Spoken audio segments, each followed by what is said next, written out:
Amém. Então, resumidamente, irmãos, para que a gente possa fazer a retomada, Atos capítulo 1, ele vai relatar, nós vamos observar isso em alguns textos. Atos capítulo 1 vai relatar o ensino do Senhor Jesus aos seus discípulos. Atos capítulo 2, a partir do versículo 42, quando já nasce a igreja, após a descida do Espírito Santo, relata agora uma outra forma. São os discípulos que aprenderam aos pés do Senhor Jesus e agora eles vão transmitir à igreja aquilo que eles aprenderam. Bom, no que isso toca a nós? Por que isso toca a nós? Porque esse é o modelo, é o padrão que nós encontramos nas Escrituras, que não pode ser alterado. Se a igreja é edificada sobre o fundamento apostólico ele aparece desde o início. Depois, nas cartas apostólicas, você vai observar que sobre esse fundamento começou-se a ser edificado um grande edifício, e nós, quem sabe, na geração que estamos, já estamos como que na pintura dele, tudo já vai se finalizando. Então, na base do ensino da igreja existe o ensinamento apostólico, que foi exatamente aquilo que foi reproduzido a partir do ensinamento que o nosso Senhor Jesus fez aos apóstolos. Então ele ensinou os seus discípulos, e os seus discípulos, posteriormente apóstolos, começaram a ensinar a igreja. Então nós não temos tempo para entrar em tantos detalhes desse tema, mas eu gostaria, como num voo de pássaros, se meus irmãos me acompanharem por pouco tempo, para que a gente pudesse de alguma maneira compreender a vontade do Senhor, não só para o nosso tempo, mas para toda a história da igreja. Quando nós falamos em avivamento, em restauração, esses pontos fundamentais, eles não podem ser deixados de lado, irmãos, porque não existe nenhum outro modelo. Toda vez que o homem tentou implementar um modelo, ainda que bem intencionado, isso trouxe grandes problemas, porque Deus já estabeleceu o seu modelo. Nós estamos lidando com Deus eterno, que tem um propósito eterno e que sua obra é eterna também.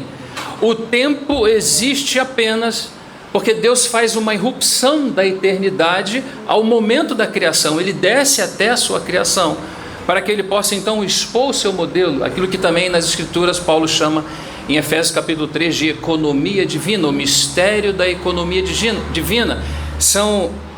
Na verdade, é o modelo, ou são os arranjos administrativos que Deus se utiliza para edificar a sua casa, para que ela atinja o seu propósito e o seu objetivo pleno.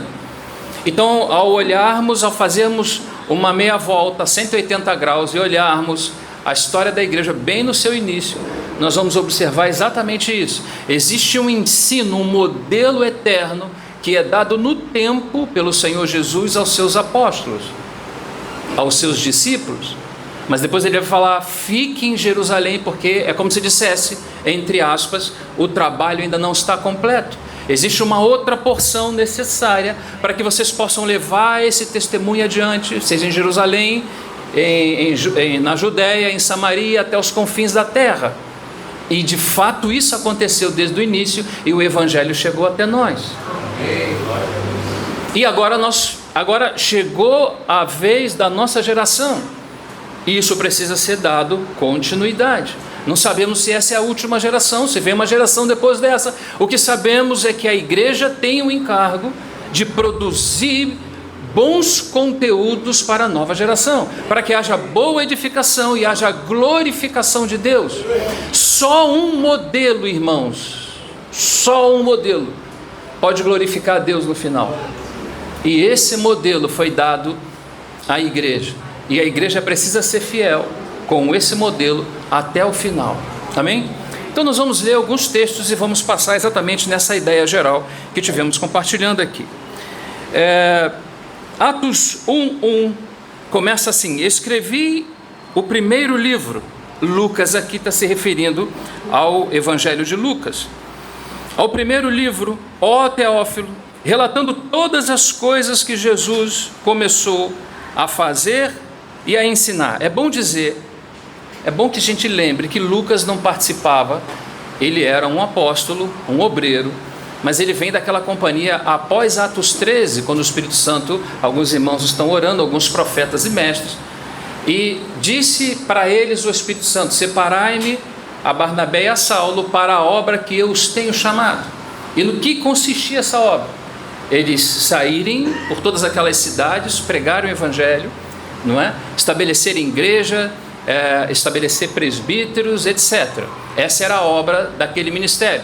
Porém, Lucas, o escritor desse livro que nós estamos lendo, que também é escritor do evangelho segundo Lucas, Lucas está dizendo que ele tem uma impressão, mesmo ele não participando daqueles 12, ele tem uma determinada impressão.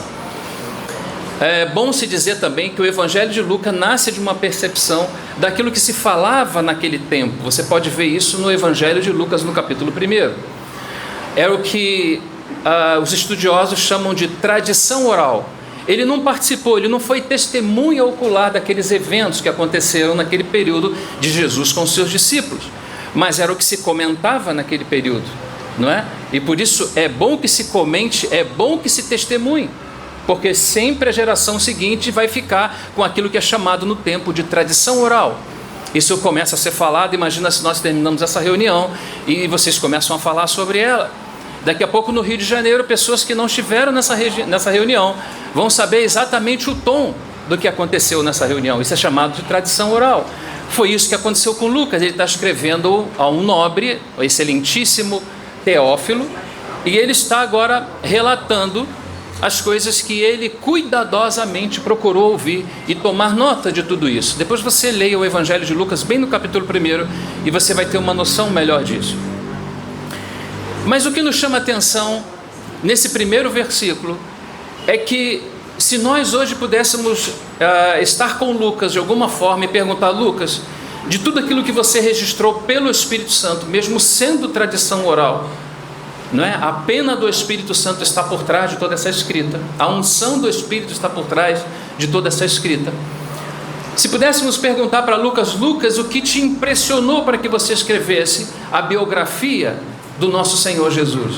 O que mais te chamou a atenção, Lucas, para que você pudesse escrever esse livro?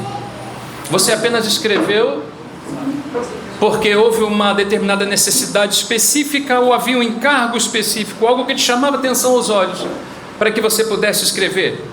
Muito provavelmente, se um dia, acho que você e eu vamos poder fazer essa pergunta pessoalmente, mas imediatamente nós já podemos obter resposta, porque quando nós olhamos nessa definição, diz exatamente assim: escrevi o primeiro livro, ou o primeiro tratado, outra tradução, ó Teófilo, acerca, uma outra tradução, acerca de tudo que Jesus começou, não só a fazer, mas a ensinar.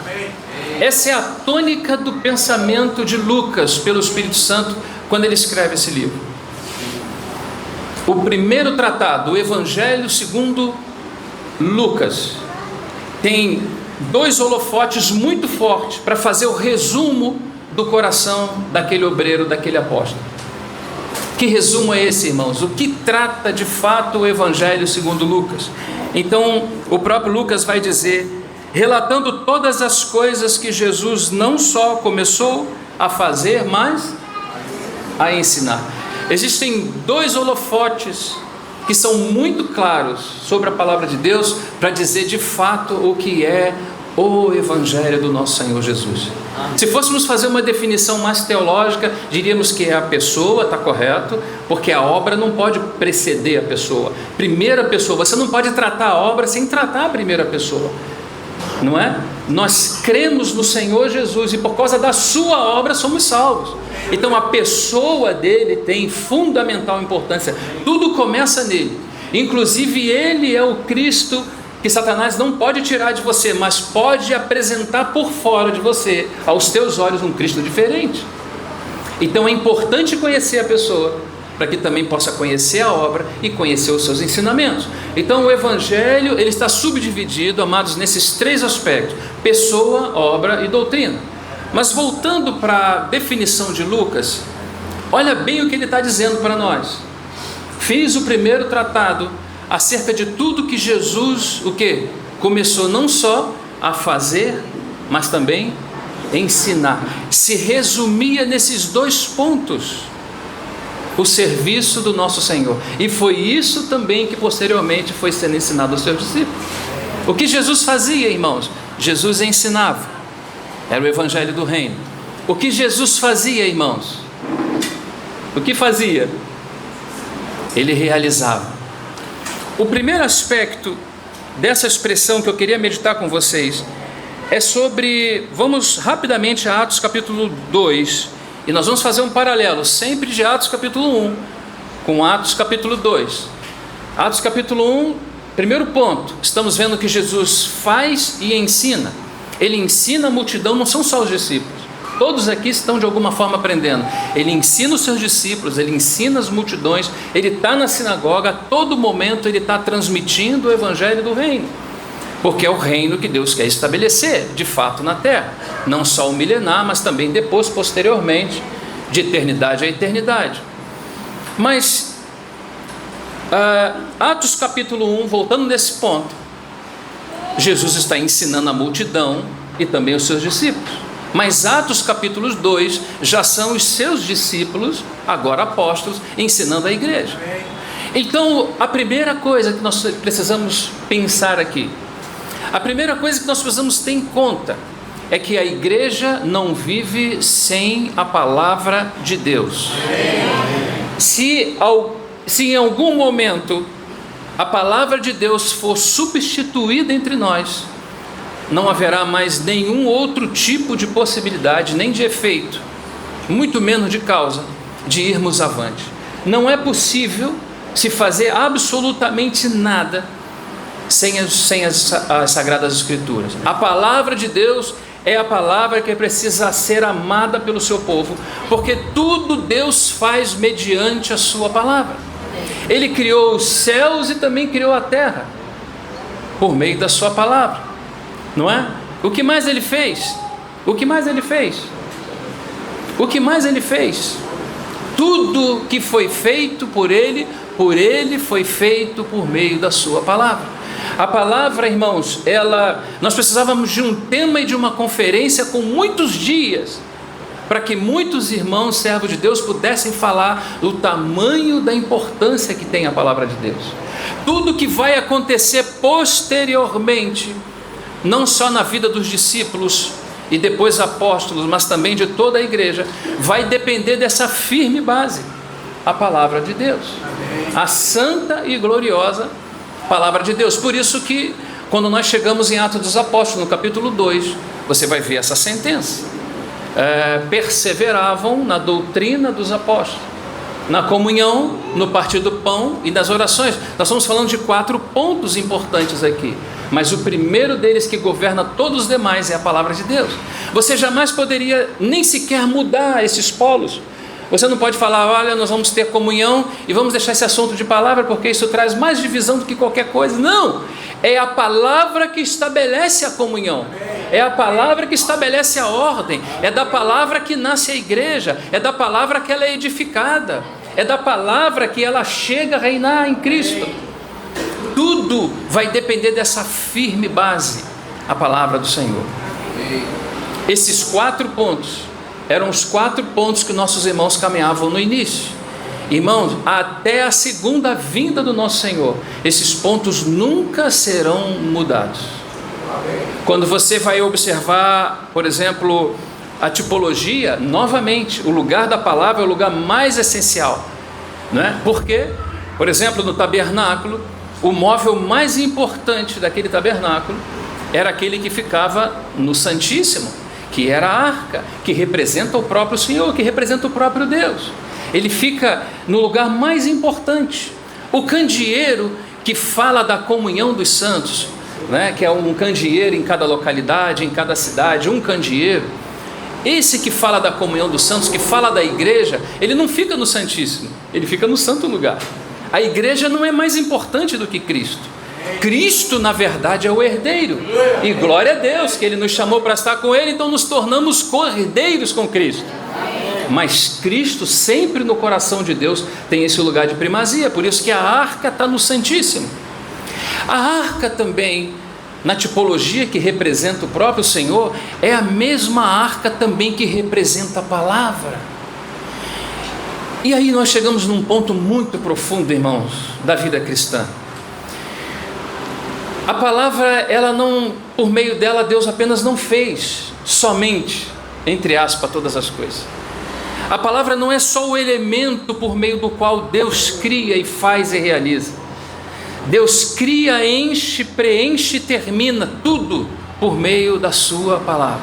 Amém. Porém, nós muitas vezes não entendemos porque há um outro processo que a palavra produz também entre nós, é a fé.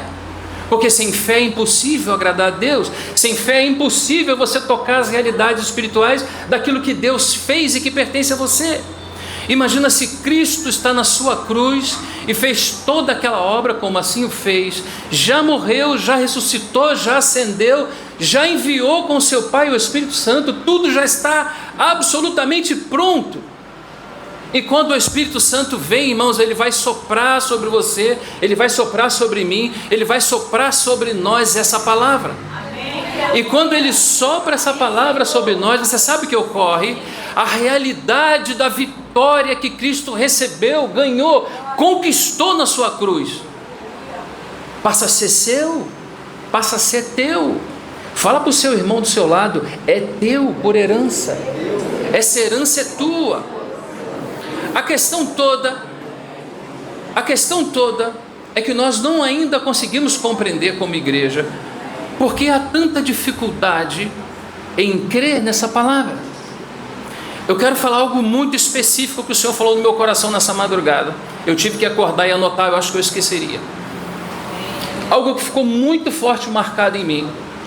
O poder da palavra não é só porque é uma expressão da boca de Deus. Isso já seria suficiente. O poder da palavra é porque a palavra é o próprio Deus. Shremafrasai. Quando tocamos a palavra, tocamos a Deus. Quando você crê na palavra, você está crendo, você está recebendo a própria vida de Deus. Isso faz total significado, isso tem muita diferença. Às vezes nós ficamos apenas, olha irmão, você precisa receber. Todos nós, quem é que não precisa receber? Todos nós de alguma forma precisamos receber, só não entendemos ainda o que estamos recebendo. O que estamos recebendo quando recebemos a palavra é o próprio Deus. Seria bom você mostrar isso no texto, irmão Rogério. Então vamos fazê-lo. Abra comigo João capítulo 1, Evangelho de João, bem no capítulo 1, e nós vamos observar que aí existe na Santíssima Trindade não apenas a expressão Pai, Filho e Espírito Santo, mas também Pai, Verbo e Espírito Santo. Também existe Pai, Palavra e Espírito Santo.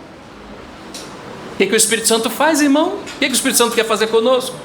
Introduzir a verdade de quem Deus é. Não só naquilo que Ele fez, mas naquilo que Ele representa para você e para mim. Nós vamos para uma eternidade, e essa eternidade começa agora, com a impressão de quem Deus é, com a impressão do que Ele faz, com a impressão da capacidade que Ele tem de fazer a partir de você. Essa é a impressão que precisa começar a aparecer desde agora. Essa é a expressão, essa era a tônica do ensinamento do nosso Senhor Jesus. Ele precisava ensinar os seus discípulos, e foi o que Ele fez desde o início. Se você acompanhar Mateus desde o capítulo 1, você, não do primeiro, mas aí no capítulo 3, no capítulo 4, ele já começa a falar do Evangelho do Reino, e ele ensina. O que o Senhor Jesus está fazendo? Ele está demonstrando a sua palavra. Mas depois ele vai dizer que os discípulos precisam permanecer em Jerusalém, porque existe um outro trabalho. Porque o Espírito paira sobre a palavra, e aonde há a palavra há o Espírito, e aonde há o Espírito há a palavra. O Espírito sempre vai nos levar para a palavra, irmãos, e a palavra sempre vai nos conduzir para o Espírito. Bendito seja o nome do Senhor. Então João capítulo 1, no princípio era, que é o verbo, a palavra. Como dizia o nosso irmão René, alguma coisa não lembro, que escreve um livro sobre o fator Melquisedeque.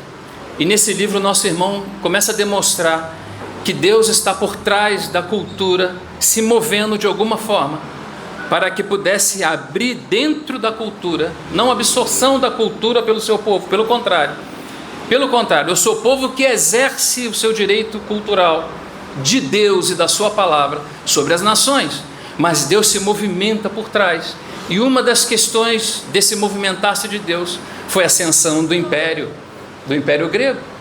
A sua Bíblia, escrita em grego, do grego koiné, que era o grego falado na época, é por causa da ascensão desse império.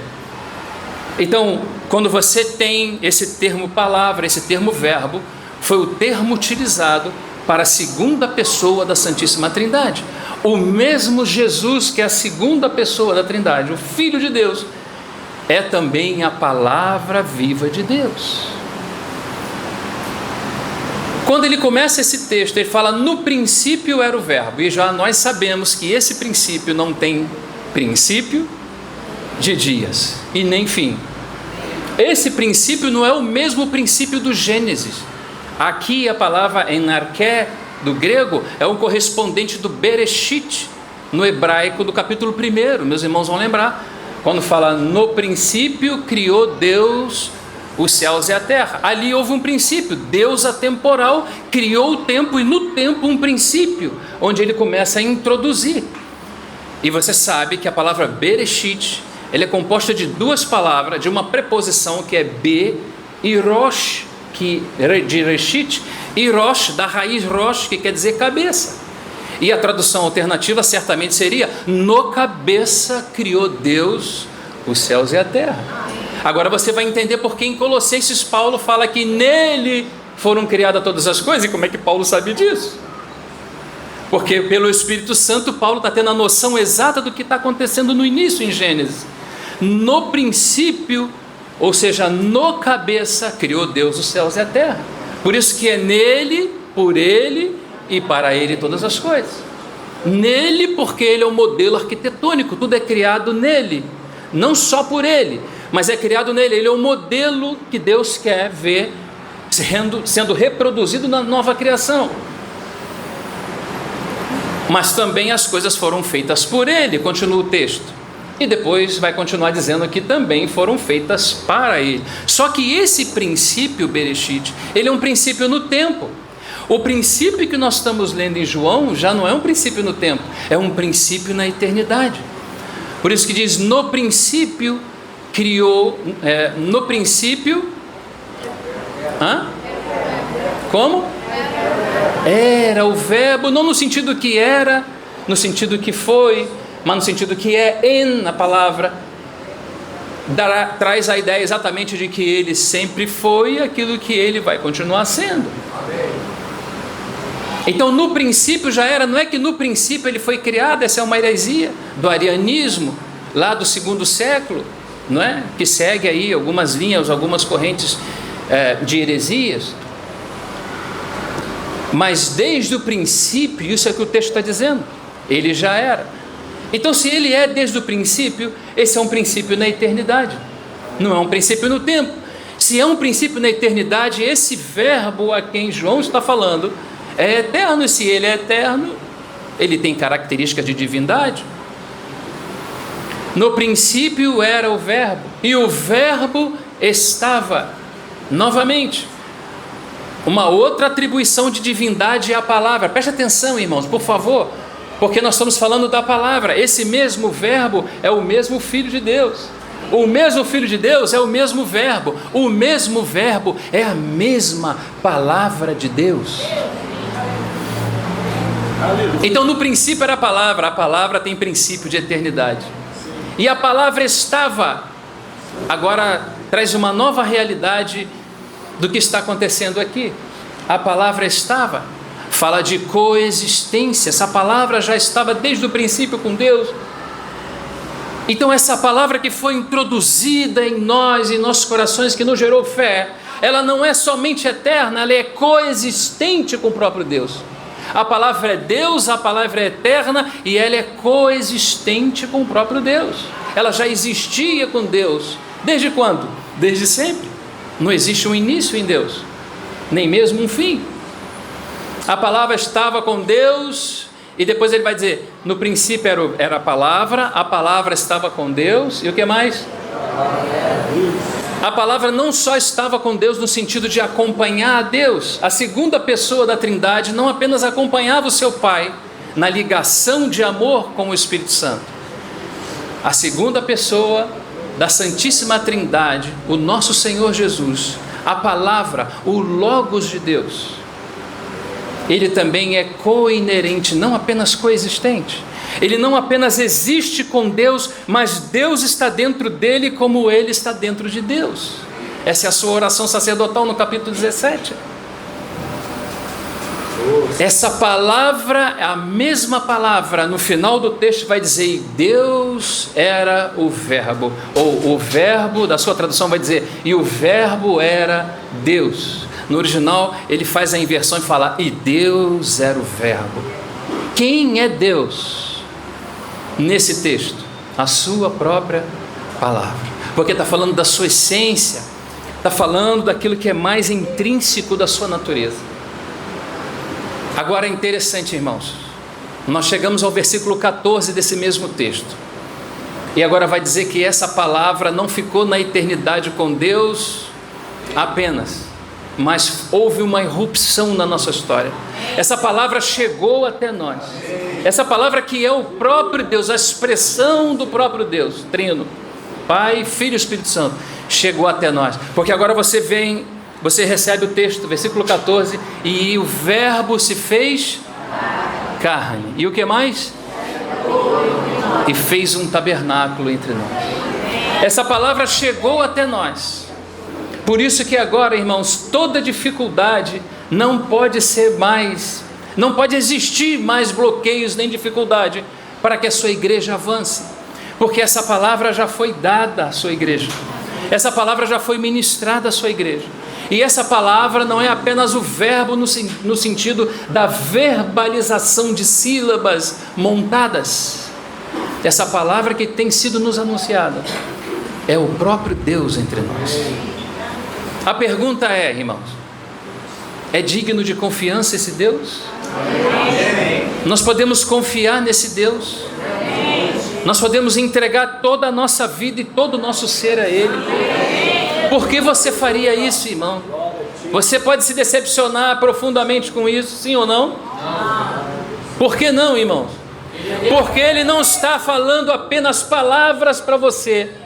Quando Ele fala palavras para você, relacionadas a Ele, é Ele mesmo que está indo ao seu encontro, é Ele mesmo que está indo ao seu socorro, é Ele mesmo que está se edificando, é Ele mesmo que está te levantando. Por isso que você sente presença. Você consegue falar de Deus, irmão, e ficar mudo igual uma estátua? Você fala de Deus e quando você toca a Deus, porque a sua palavra é para que Ele seja tocado, a verdade de quem Ele é e do que Ele fez seja tocado, para que haja realidade para você também. Observa a fé salvífica que começa na obra da cruz há quase 2000 anos atrás. Você anuncia o Evangelho a uma pessoa, o que você está fazendo? Você está transmitindo Deus para ela. Irmão, como isso pode ser possível? Eu acho que cada um de vocês tem uma experiência de salvação. Se viesse para esse microfone, nós não sairíamos daqui esse dia. Se vocês viessem para testemunhar a experiência de salvação, nós não sairíamos daqui esse dia. Por quê? Porque foi um dia marcante para você. Foi um dia diferente de todos os dias. Alguém esqueceu esse dia aqui? Não tem como esquecer.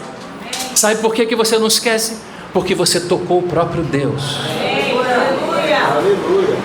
Quando Ele vem habitar em você e as realidades dele é percebida em você, essa é a maior realidade que existe no universo, irmão. Quando um ser humano, frágil como eu e você, pela graça de Deus, tem a capacidade, por meio da graça, de tocar o próprio Deus. Então, irmãos, por que a igreja precisa ter a palavra como o início e o fim de tudo? Perseveravam na doutrina dos apóstolos. Essa é a primeira coluna. Por que precisamos perseverar aí? Porque essa é a santa e gloriosa palavra de Deus. E não é tão somente aquilo que Ele fala, mas é também aquilo que Ele é transmitido, verbalizado. por essas palavras. A palavra de Deus, irmãos, não é para a gente ler e estudar. Não se estuda a palavra de Deus. Deixa isso para os estudiosos.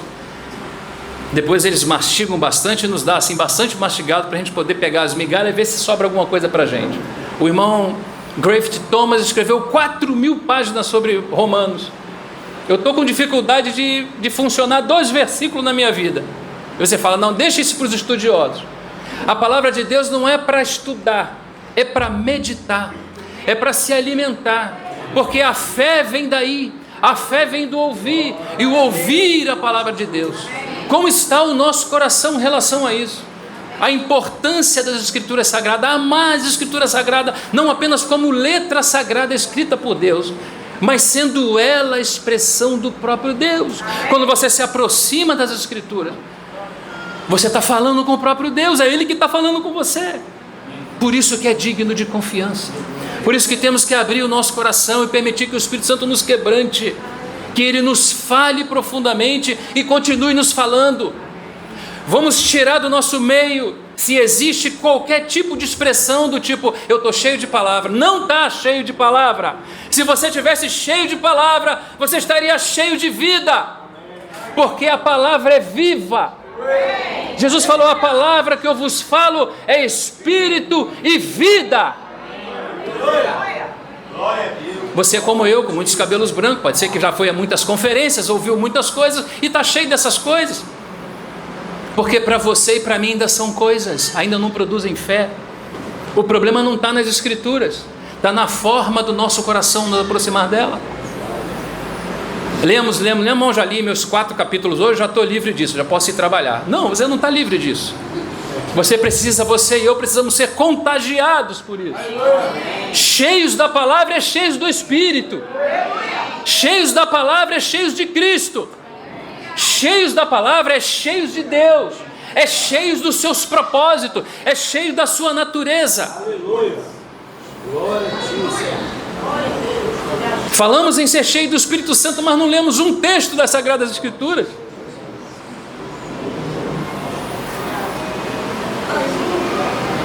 Que o Senhor restaure os nossos pensamentos nesse tempo. Sabe por quê, irmãos? Porque a palavra de Deus, ela traz a natureza do próprio Deus. A palavra de Deus, ela vem de dentro de Deus. Você já parou para pensar nisso? Se eu chamar um irmão aqui e fizer a ele algumas perguntas, ele vai dar algumas respostas. Essas respostas vêm de dentro dele. Existe uma relação entre consciência e o que é armazenado na nossa consciência, conhecimento e consciência. Então tudo que eu entendo é depositado na minha consciência como verdade. Por isso que muitas vezes existem coisas em nós que já deveriam ir embora, mas estão como verdades, fazendo entulho na nossa consciência.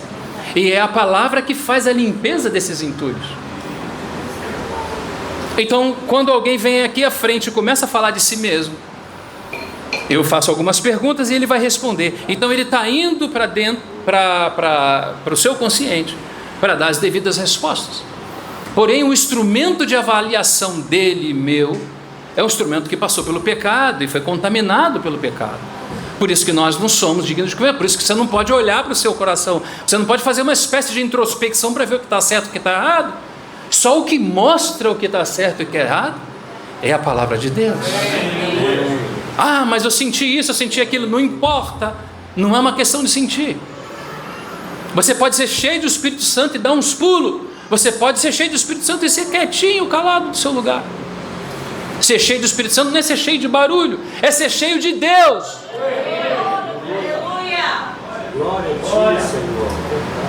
Então, no momento em que ele começa a falar sobre si mesmo, ele começa a revelar aquilo que é próprio do seu coração, correto? Mas, como falei, o instrumento de sua avaliação foi contaminado pelo pecado, então não pode ser exatamente assim. Ele fala, bom, eu sou franco, não existe nada na terra como eu. Olha, cuidado com isso, porque o seu instrumento é falho. Mas quando Deus olha para si, Ele gera de si mesmo alguém que é exatamente como Ele é. E quando Ele fala que Ele é o seu Senhor, irmãos, de fato Ele é o seu Senhor. Sabe por quê? Porque isso está vindo das suas entranhas, do mais profundo do seu ser. E o seu elemento, e o seu instrumento de julgamento é perfeito. Não há sombra e nem variação. O que Deus transmite a você por meio da sua palavra é aquilo que está dentro dele. Não é assim que você faz quando você fala? Quando você busca os seus argumentos, não é algo que está dentro da construção dos seus pensamentos? Deus também pensa. E quando Ele fala, Ele está falando daquilo que é próprio dEle. Irmãos, a sua palavra não pode falhar. A sua palavra não pode voltar vazia. Porque quando Deus fala, Ele está falando, Ele está expressando aquilo que está dentro do seu coração. E o que está dentro do seu coração é a sua própria natureza. Por isso que quando Ele se apresenta a você como um Deus de misericórdia, irmão, você não consegue entender. Eu não consigo entender. Porque eu já errei uma, já errei duas, já errei três, já não há mais possibilidades. E você não entende, às vezes, pessoas que estão com problemas há muito mais tempo. Sempre numa manhã há uma misericórdia sendo renovada sobre a sua vida. Mas por que essa misericórdia ela é renovada? Porque Deus é o Deus da misericórdia. Quando Ele abre a sua boca é cheia de misericórdia. E Ele não é só misericordioso, não se contentou com isso. Ele também é longânimo. E o que é ser longânimo? É esticar a misericórdia, irmãos. Um Deus que tem uma misericórdia eterna, também tem longanimidade eterna. Ele está sempre estendendo, está sempre esticando ao máximo, porque isso fala daquilo que é próprio dele. Você acha que não vale a pena confiar nesse Deus? Você acha que não vale a pena confiar na sua palavra? Você não pode abrir a sua boca, irmão, e dizer, eu creio na sua palavra, porque a sua palavra é o próprio Deus. Ela não pode falhar. Por que ela não pode falhar? Porque Deus não falha jamais. Vale a pena crer, irmão. Fala isso para o teu irmão que está do seu lado. Vale a pena crer. Vale a pena crer. Se credes, verás a glória de Deus. Se credes, verás a glória de Deus. Por que isso, irmão? Por que isso? Porque quando Deus te fala, irmão, Ele vai junto com as suas palavras até o seu coração, até o seu entendimento. Ele toca no mais profundo do seu ser. Você, a partir de hoje, vai ler as Escrituras de uma maneira diferente. A fé vai chegar hoje a você de uma maneira diferente. Seu coração não vai duvidar mais. Por quê, irmãos? Porque quando você lê, você vai colocar os olhos naquele texto. E você vai olhar aquele texto. E na medida que você for lendo, você vai ler com essa consciência. Que Deus não está te dando informação apenas. Ele está se administrando a você. Ele está se dando a você. Por meio daquilo que você está lendo. E você pode crer. E se credes, verás a glória de Deus. Bendito seja o seu nome. E perseveravam na doutrina dos apóstolos. Porque todos aqueles acontecimentos, a partir do versículo 46, muitos sinais e prodígios eram feitos, maravilhas, sinais de todos os tipos, que se você vê hoje é capaz de cair duro para trás, o crente. Por quê, irmãos? Havia uma chave, e eu queria transmitir aos meus irmãos essa manhã, essa chave. Eles perseveravam em algo, irmãos, que era vivo, que é vivo e que vive eternamente. Essa era a caminhada dos nossos irmãos. A consequência era devastadora para o reino das trevas. Se eu e você não crermos na palavra de Deus, nós vamos fazer força até o final da vida. Olhos vermelhos esbugalhados e bochechas vermelhas. É tudo que produz fazer força. É crer, irmãos, naquilo que Ele nos fala. É dizer, Senhor, assim como Maria, não estou entendendo nada que esse irmão está falando aí na frente. Como ficou confusa quando o anjo Gabriel esteve com ela. E o anjo teve que transmitir-lhe algo, e foi algo tremendo, para não dizer terrível. E o que foi que Maria falou, irmão? Seja feita em mim, conforme a tua palavra. No momento em que nós abraçamos a palavra do Senhor dessa maneira, Não há mais treva, não há mais muralha que não possamos transpor. Não há mais nenhuma impossibilidade. Esse é o ponto, irmãos. Se vamos perseverar na fé da palavra de Deus, ou se vamos buscar os modelos que volta e meia estão aí na internet, uma hora é uma coisa, outra hora é outra, outra é outra. Não, irmãos. O modelo é a fé.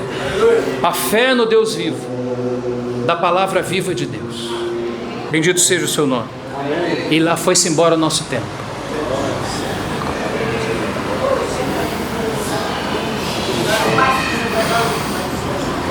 Atos 1, segundo tópico dos 4, vou tentar abordar, apenas passar por alto o segundo aspecto tão necessário para aquilo que é a vida da igreja e da sua edificação nesse tempo, não somente nesse tempo, não somente nessa geração. Isso não é novidade, isso é a palavra de Deus já revelada pelo Espírito Santo ao coração dos santos. Desde o início, ele perseverava, a palavra proscarterontes, perseverava, se mantinham assiduamente, essa é a tradução. Você sabe o que é se manter assiduamente? Você está entendendo onde está a falta da nossa dificuldade de crer, irmãos? Porque nós não somos assíduos nisso. Nós lemos, mas temos dificuldade de crer. Nós ouvimos, mas temos dificuldade de crer. Mas como falei, nessa manhã, nós vamos expulsar esse espírito de incredulidade, esse coração endurecido, irmão. Nós, em nome do Senhor Jesus, por Ele ser digno de toda confiança, nós não só cremos, mas também nós confessamos Ele, de todo o nosso coração. A palavra que foi dada a nós é o enviar do próprio Deus, para que pudéssemos também ser um com Ele. Vamos ver o capítulo 1 ainda, versículo 4, diz assim, estamos fazendo a correspondência do capítulo 1 com o capítulo 2. O capítulo 1, o Senhor Jesus ensina os seus discípulos, é o relato de Lucas. O capítulo 2, são os seus discípulos já apóstolos, agora ensinando a igreja. Segundo aspecto desse ensinamento tão precioso, comendo com eles, versículo 14, e comendo com eles, determinou-lhes que não se ausentassem de Jerusalém, mas que esperassem a promessa do Pai, o qual disse ele, de mim ouvistes? Porque João na verdade batizou com água, mas vós sereis batizados com o Espírito Santo, não muito depois desses dias. Interessante que essa é a primeira experiência que os apóstolos vão ter, de uma maneira mais efervescente, como acontece em Atos capítulo 2, quando eles estão reunidos, aí no início, ainda no capítulo 1, e eles recebem essa visitação de uma maneira tão tremenda. Eles já haviam participado de algumas situações com o nosso Senhor, eles viram tudo aquilo. Nós observamos que o Evangelho de Lucas consiste, segundo o seu próprio relato, naquilo que Jesus não só ensinava, mas que também fazia. Então nós estamos sobre esses dois pilares. Jesus ensinava e Jesus fazia, ensinava o Evangelho do Reino e também na prática ensinava o próprio Reino.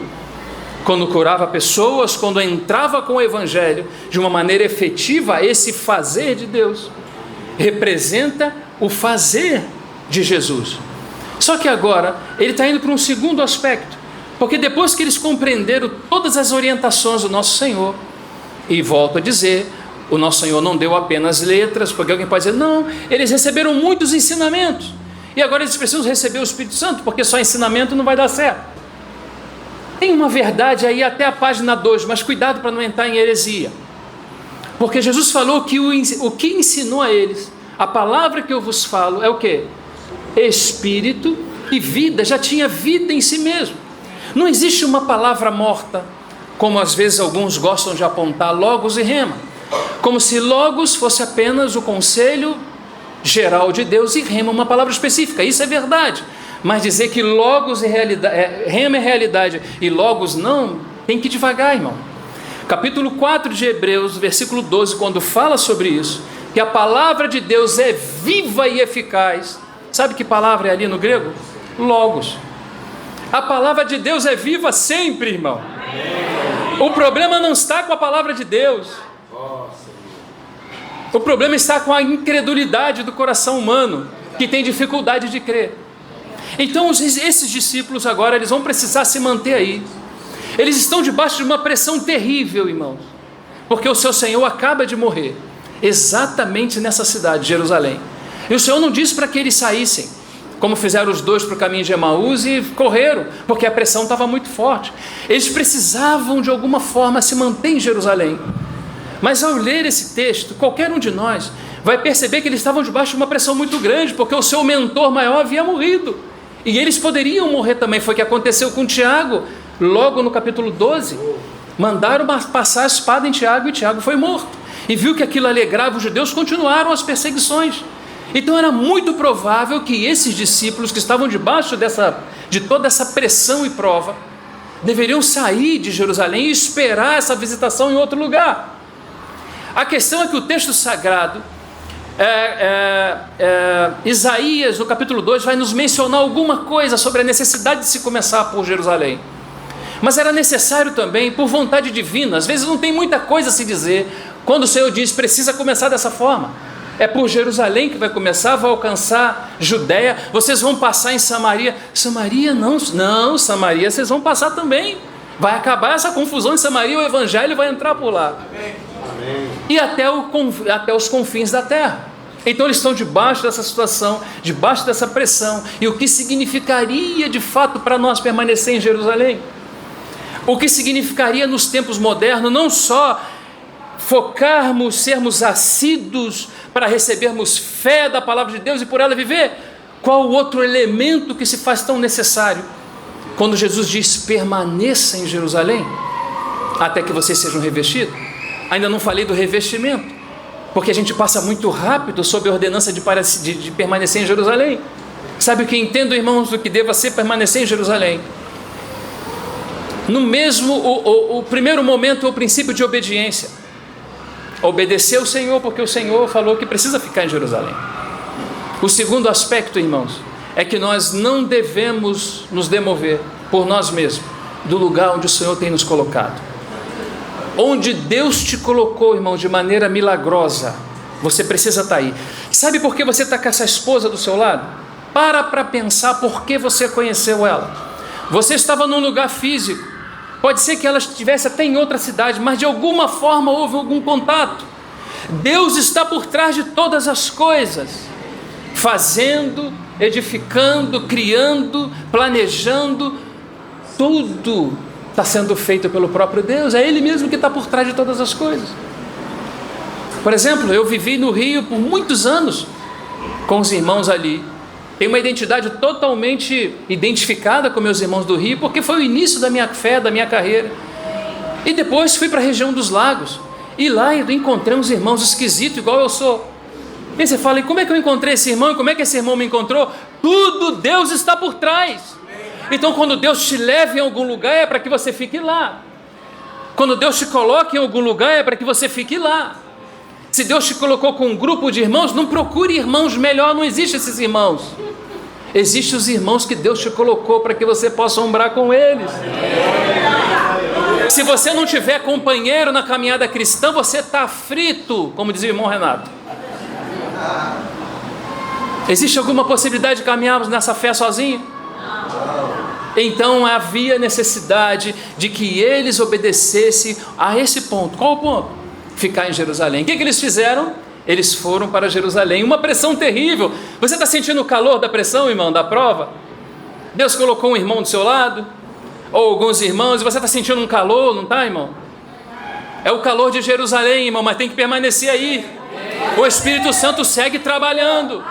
Você não pode dizer que a obra terminou, porque o Espírito Santo segue trabalhando. Então se Ele é uma alma cansada para você, você e eu somos uma alma cansada para o Senhor. Nós sempre de alguma forma estamos dando algum tipo de problema, verdade, irmão? Ou só acontece comigo?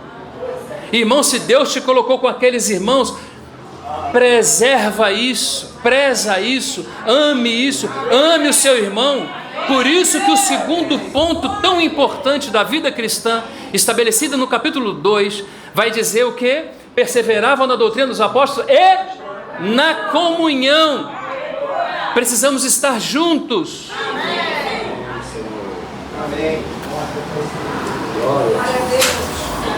Ah, irmão, mas isso é difícil, você mora numa cidade pequena.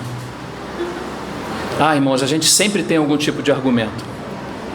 É, irmão, porque você não mora com essa mulher que está lá em casa. Não, claro que não, ela é sua esposa. É, irmão, que você não conhece aquele marido, tu não tem ideia dele. Eu já estou, como diz aquele irmão, já estou quase trazendo minha mudança para o local de reunião, porque aquele é um santo. Irmão, essa mulher que está do teu lado, foi Deus que te deu. Esse marido que está ao seu lado, foi Deus quem te deu. Aleluia. Esses irmãos que estão com você, com toda dificuldade, foi Deus que te deu. Mas tem uns irmãos aí, não tem irmãos aí em lugar nenhum, para com isso. Os seus irmãos são aqueles que Deus te deu para caminhar. Ah, mas tem uns irmãos em Richmond. Ah, que coisa linda. Não tem na África, não? Deixa os irmãos de Richmond caminhar em Richmond. Caminhe com seus irmãos da sua respectiva localidade. Pare de ouvir coisas que o diabo planta coisas na cabeça, para que a gente fique contra. Daqui a pouco a gente começa a achar, tem problema aqui, tem erro ali, tem... Satanás sempre quer levar a gente a colocar os olhos nas coisas negativas.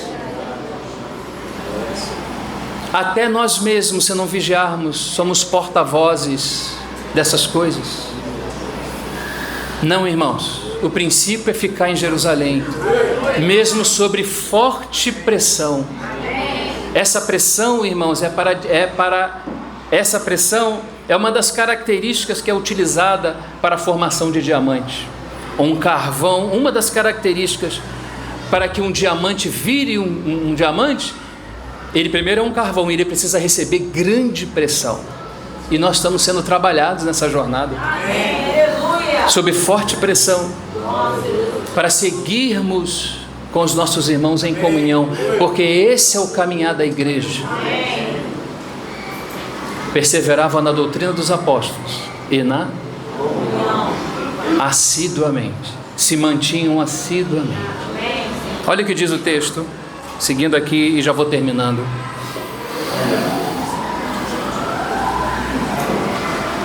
Então, os que estavam reunidos lhe perguntaram: Senhor, será este tempo em que restaurarás o reino a Israel? Eles ainda estavam pensando em política. Respondeu-lhes: não vos compete conhecer tempos ou épocas que o Pai reservou pela sua própria e exclusiva autoridade, mas recebereis poder, power. Recebereis poder. Aonde? De onde virá esse poder? Da obediência de aguardar em Jerusalém. Não saia de onde o Senhor te colocou. O processo segue. O enchimento, a busca pelo Senhor e pelo seu Espírito é constante. Não existe um texto que vai te mostrar que você buscou um dia, que você foi revestido de tal forma que você já não precisa, você já anda nas nuvens. Não, irmãos. Cada dia um leão tem que ficar para trás. Todo santo dia, a busca precisa ser incessante. Nós estamos num lugar bastante hostil à nossa presença.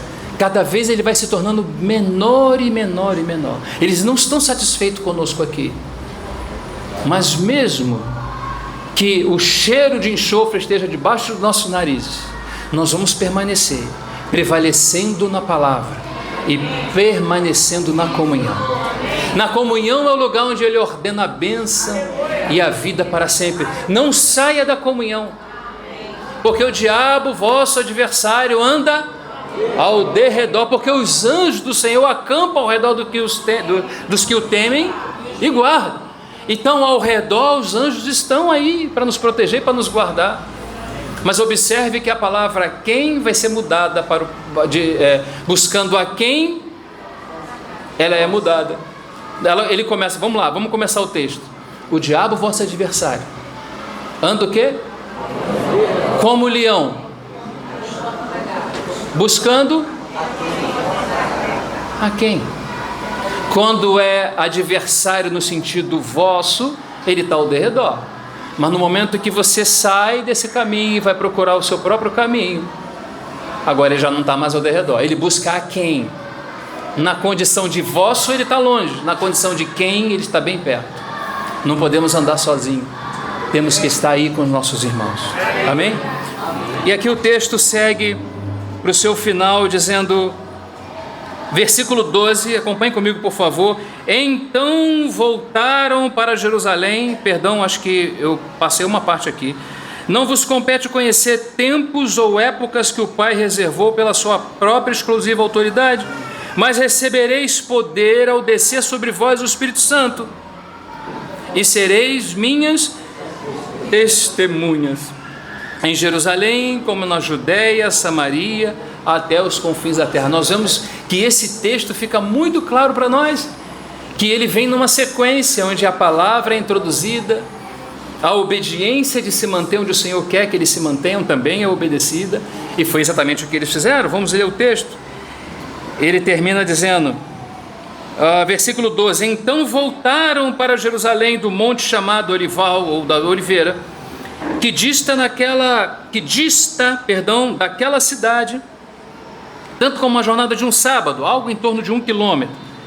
Quando ali entraram, subiram para o cenáculo, aonde se reuniram Pedro, João, Tiago, André, Filipe, Tomé, Bartolomeu, Mateus, Tiago, filho de Alfeu, Simão, o Zelote, não o Pedro, e Judas, filho de Tiago, não o Iscariote. Segue aqui. Todos esses perseveravam unânimes em oração, com as mulheres, com Maria, mãe de Jesus, e com os irmãos dele. Foi exatamente isso, irmãos, o que os discípulos fizeram.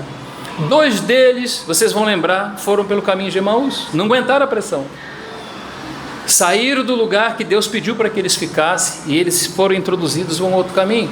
O Senhor, na sua infinita misericórdia, quando Ele ressuscita, Ele não vai direto aos 12, Ele vai aos 2 que se desviaram do caminho. A experiência que você encontra de Jesus no caminho de Emaús com aqueles 2 discípulos, é no momento em que Ele vai, Ele não havia aparecido aos 12 ainda. É o coração de amor do nosso Senhor, para nos fazer voltar para Jerusalém, para nos fazer voltar para o lugar de onde nós não deveríamos ter saído, para fazer nos voltar, para estar na base que Ele escolheu. Muitas vezes, irmãos, assim como Moisés, você vai ver isso. O Senhor chama Moisés, Moisés sobe o monte, o Senhor fala para ele, sobe o monte e fica lá. E Moisés chega no monte, e vocês vão lembrar que o Senhor não falou absolutamente nada. Passaram-se 6 dias, alguém disse que 6 é o número do homem, então precisava Moisés chegar ao fim de si mesmo, para que no 7º o Senhor pudesse falar com ele. O Senhor ficou em silêncio. Muitas vezes o Senhor está em silêncio, não quer dizer que não esteja presente, não quer dizer que não seja contigo, não quer dizer que não esteja conduzindo as coisas. Temos que ter a parcimônia, a tranquilidade, irmãos, de aguardar com paciência. Amém? Então perseveravam na doutrina dos apóstolos. Esse é o aspecto da palavra. E na comunhão, isso é estar junto em Jerusalém. Não importa se o Sacha está junto, está sozinho no lugar onde Deus queria que ele ficasse, porque por um lado eu preciso estar onde Deus quer que eu fique, mas não é sozinho, é com os meus irmãos. Então nós precisamos juntos ganhar essa mesma visão de que precisamos estar em comunhão. E à medida que a palavra de Deus vai entrando, mais comunhão vai sendo gerada, e mais comunhão, mais palavra, e mais palavra, mais comunhão. Se reuniram naquele cenáculo, com a ausência de Judas. Matias não havia sido introduzido entre os 12 ainda. Eles se reuniram naquele cenáculo, e lá eles permaneceram em oração, que é aí do 3º e o 4º último ponto. Doutrina dos apóstolos, comunhão, partir do pão, porque se estamos em comunhão, o que vamos fazer como fizemos essa manhã? Estamos em comunhão, logo uma mesa é posta, o Senhor se assenta à cabeceira da mesa e convida todos os filhos a ceiar com Ele. Como é que você vai partir o pão dividido? Como você vai partir o pão sozinho? As pessoas começam a inventar essas coisas, irmãos. Eles estavam juntos o tempo todo, eles pagavam o preço e recebiam uma pressão terrível por causa disso. Eles tinham características diferentes como nós temos, mas eles nunca abriram mão da comunhão, e por isso se pode partir o pão. Mas um 4º e último elemento também é visto, que são as orações. nações. Eles não só estão juntos em Jerusalém, mas eles estão em... Irmãos, é um outro ponto que ainda parece que de alguma forma nossos olhos não foram abertos, ou os nossos corações não foram quebrantados. Como é frágil as nossas reuniões de oração. Eu costumava dizer que às vezes no Rio nós fazíamos aquelas reuniões gerais, davam 500 pessoas. Roberto está aí. Uma vez Roberto foi fazer comida para essa gente, meu Deus do céu, 500 pessoas. Reunião geral, vamos nos alegrar juntos. É bom, irmão? Isso é muito bom. Mas por que na quarta-feira, na quinta, na terça, naquela nossa reunião de oração que nós precisamos expressar, viemos juntos? Não é a sua oração, é a oração, é o ministério da igreja. Isso aqui era um assunto que eles perseveravam, irmãos. Eles se mantinham assiduamente. Aleluia. Sem oração, irmãos, sem a presença de Deus, se nós não buscamos. Isso não acontece nessa ou naquela cidade, irmãos, na maior parte das localidades. É a reunião menos frequentada da igreja. Parece que não tem valor. Parece que não tem valor. Irmão, talvez seja a reunião que deveria governar o nosso coração. Como deveríamos. A fé. Por isso que a palavra vem primeiro. Porque precisa gerar fé nesse nível no nosso coração. Fé não anda por vista. Fé não precisa de ver coisas para colocar a mão. Fé é uma certeza inovadora cada vez mais no seu coração, cada vez mais. Você sai do seu trabalho cansado. A única possibilidade que você tem é passar uma água no rosto e ir direto para o local de reunião, porque você sabe que seus irmãos estão lá e vocês juntos no ministério sagrado do corpo de Cristo vão se apresentar a Deus. Essa oração que é relacionada aqui não é qualquer oração, não colocando oração menor ou maior. O que eu quero dizer é o seguinte: essa é a oração que te leva não somente individualmente, mas junto para a presença de Deus. Esse é o momento em que a igreja entra junto com seus filhos, a presença de Deus. Esse é o momento onde o óleo é tocado. Vocês lembram do óleo da Santa Unção? Nós compartilhamos isso naquele encontro lá do carnaval do ano retrasado, eu acho, de Êxodo capítulo 30, depois você olha lá, 28 a 30, havia o que era chamado de óleo da Santa Unção. Aquele azeite, ele precisava se permear todos os móveis do tabernáculo precisavam se permear com aquele azeite precisava tocar todo o tabernáculo e seus utensílios. Mas nós vamos observar que aquele azeite, haviam dentro deles especiarias que falavam de Cristo, não é? Como a mirra, o cálamo, não é? São especiarias, a canela, que é a fragrância, a mirra, que fala da morte, não é? O cálamo, que é uma espécie de cana que sai do brejo, que levanta, vida de ressurreição. Não é o que nós precisamos, irmãos? Vida de ressurreição. Tem que tocar o óleo para poder tocar essas especiarias. Essas especiarias que é a vitória que Cristo conquistou na sua cruz por mim e por você, elas estão dentro do óleo. Você não toca elas com a mente, não é possível tocar. Você só toca essas realidades quando você toca o óleo. O azeite da Santa Unção. Todos nós precisamos dioturnamente da porção de Cristo para vivermos por ela. Só que Cristo agora está no Espírito, Cristo está no óleo. Se não tocamos o Espírito, ficamos privados daquilo que já nos foi dado. Bendito seja o nome do Senhor. Que as nossas vidas de oração, irmãos, coletivamente possam ser fortalecidas. São elas que vão sustentar a localidade. Sabe esses espíritos, irmão, que não quer bater em retirada? Sabe essa casa que precisa ser invadida, mas antes o gigante precisa ser amarrado? É isso que precisa ser feito. Que o Senhor nos dê nesses dias encargo de estar diante do Senhor em oração. Não somente individualmente. Aqui nós estamos lendo uma porção coletiva das Escrituras. Aqui fala do corpo de Cristo. É onde tiver 2 ou 3. Se você tem esse encargo, não perca esse encargo, irmão. Continue. E que seus irmãos possam te acompanhar nisso. Mas se o diabo falar para você, só tem 3 pessoas vindo na reunião de oração, então imediatamente a palavra é de que onde tiver 2 ou 3 em meu nome, aí estarei eu no meio dele. Então você tem que prosseguir. Nós precisamos prosseguir. As trevas cada vez mais densas sobre a face da terra. Então os filhos cada vez mais fortalecidos pelo Senhor e pela força do seu poder. A palavra, a comunhão, o partir do pão e as orações eram o que eles caminhavam, e é o que nós precisamos caminhar também, com a ajuda do Senhor. Vou pedir para você ficar de pé, por causa das suas pernas. Vamos agradecer ao Senhor.